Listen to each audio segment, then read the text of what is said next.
College में गर्मियों की छुट्टियां होने पर राधिका और रोहन अपने दोस्त मनोज और शिल्पा के साथ परिवार के पुराने फार्म हाउस पर घूमने जाने का प्लान बनाते हैं। गाइस, तुम दोनों को वो फार्म हाउस बहुत पसंद आएगा। बचपन से ही वो मेरी और रोहन की सबसे पसंदीदा जगह रही है। पर मैंने तो इतने सालों में तुम्हारे मुंह से कभी फार्म हाउस का नाम तक नहीं सुना। बचपन में फार्म हाउस जाते थे, लेकिन फिर अचानक सबने वहां जाना बंद कर दिया और वजह कभी किसी ने बताई नहीं। पर अब हम चारों मिलकर वहां धमाल करेंगे।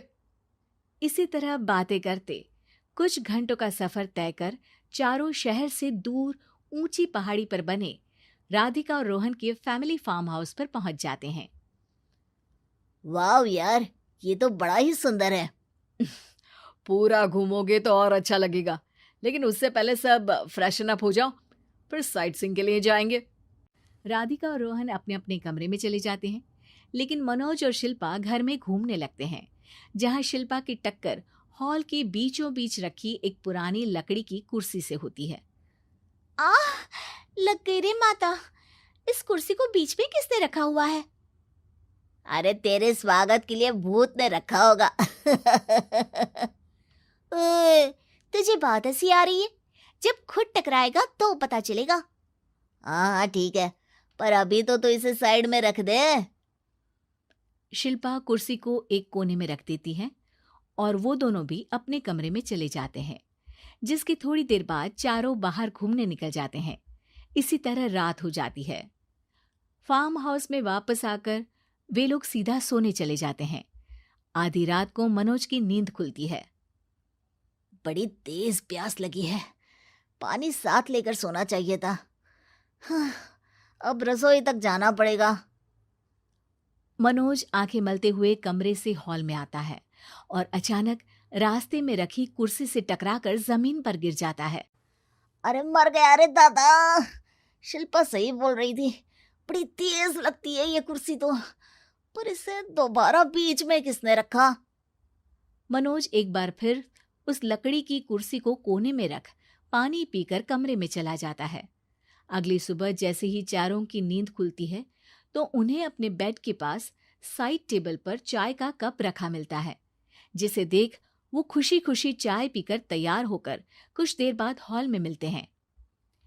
थैंक यू यार राधिका, मुझे नहीं पता था कि तू इतनी अच्छी चाय बनाती है। वैसे मुझे उस बेड टी की बहुत जरूरत थी। ये और चाय, अरे इसे तो पानी तक उबालना नहीं आता। मतलब तूने हमारे लिए चाय बनाई क्या दोस्त? अरे चल पागल है क्या, इतना भी प्यार नहीं है मुझे कि तुम्हारे लिए बेड टी बनाऊं। चाय पर यह चर्चा करते हुए मनोज जैसे ही पीछे मुड़ता है तो एक बार फिर लकड़ी की पुरानी कुर्सी से टकराकर उस पर गिर जाता है। हाय रब्बा, अरे चाय छोड़ो, पहले ये बताओ कि इसे बार बार बीच में कौन रखता है? कल रात ही मैंने इसे साइड किया था। तुम पहले ये बताओ कि चाय किसने बनाई थी? सबकी बातों को कुछ देर ध्यान से सुनने के बाद राधिका हैरानी से कुर्सी की तरफ देखने लगती है। भूत दीदी। राधिका की बात सुन आपस में झगड़ रहे सारे दोस्त शांत हो जाते हैं। क्या बोला अभी तूने? अरे पर अब वो यहाँ कैसे हो सकती हैं? क्यों नहीं हो सकती? हमने यहाँ आना छोड़ा था, पर उन्होंने तो घर नहीं छोड़ा ना। और याद करो, ऐसे बेड के पास कप रखना और कुर्सी को कमरे के बीच में रखना, ये सब वही तो करती थी। ये तुम दोनों किसकी बात कर रहे हो? अरे जो भी हो, कुछ अच्छा तो बिल्कुल नहीं लगता। अब देखो, डरने की कोई जरूरत नहीं है। वो सालों से इस घर में रहने वाली भूत दीदी है। वो बचपन से ही हमारे यहाँ आने पर एक बड़ी बहन की तरह हम दोनों का ख्याल रखती हैं।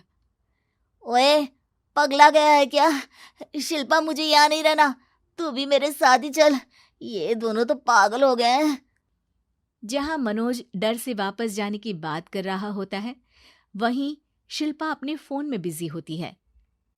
क्या तुम्हें यहाँ की सिचुएशन समझ में नहीं आ रही जो फोन में लगी हो? जिसे जो करना है करो, मैं तो जा रहा हूँ। मनोज हड़बड़ाहट में अपने कमरे की तरफ जाता है, जिसके साथ राधिका और मोहन भी उसे रोकने के लिए पीछे पीछे जाते हैं। लेकिन शिल्पा वो तो अभी भी फोन में लगी रहती है।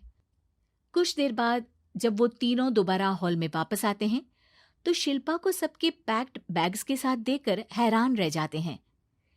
ये सब क्या है शिल्पा? यहाँ हम इसे समझा रहे हैं और तुम हमारे बैग्स भी पैक कर कर लेकर आई।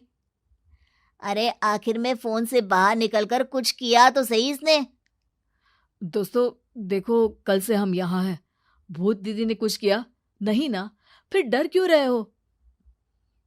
4 दिन और रुकोगे तो पता चलेगा कि क्या होगा।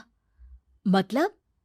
इस पर शिल्पा उन तीनों को फार्म हाउस से बाहर लाकर फोन में पुरानी न्यूज का आर्टिकल दिखाती है। सालों पहले यहाँ रह रही औरत ने अपने दोनों बच्चों को सुबह सुबह दूध में जहर पिलाकर मार दिया और फिर हॉल में उस कुर्सी पर खड़े होकर खुद भी फांसी लगा ली थी। तुम्हारी बातों से मुझे इस केस की याद आ गई। गूगल किया तो पता चला कि ये वही फार्म हाउस है। अभी भी यहाँ रहना चाहते हो जिससे कुछ दिनों में वो सबको थोड़ा थोड़ा जहर देकर मार दे? अरे पर ये दोनों तो बचपन से यहाँ आ रहे हैं, फिर इन्हें अभी तक कुछ क्यों नहीं हुआ? वो तो पापा बताते हैं कि हम आते थे। हाँ, और मुझे भी एक बार का ही याद है। वाह, और कहानियां तो ऐसे सुना रहे थे जैसे सदियों से यहीं रहते हो। तीनों ये बात कर ही रहे होते हैं कि अचानक फार्म हाउस में से एक आवाज सुनाई देती है। मैं यहाँ किसी को जिंदा नहीं रहने दूंगी, किसी को नहीं। बस ये सुनने की देर ही होती है कि चारों डर से कांपते हुए तुरंत कार में बैठकर वहां से भाग जाते हैं।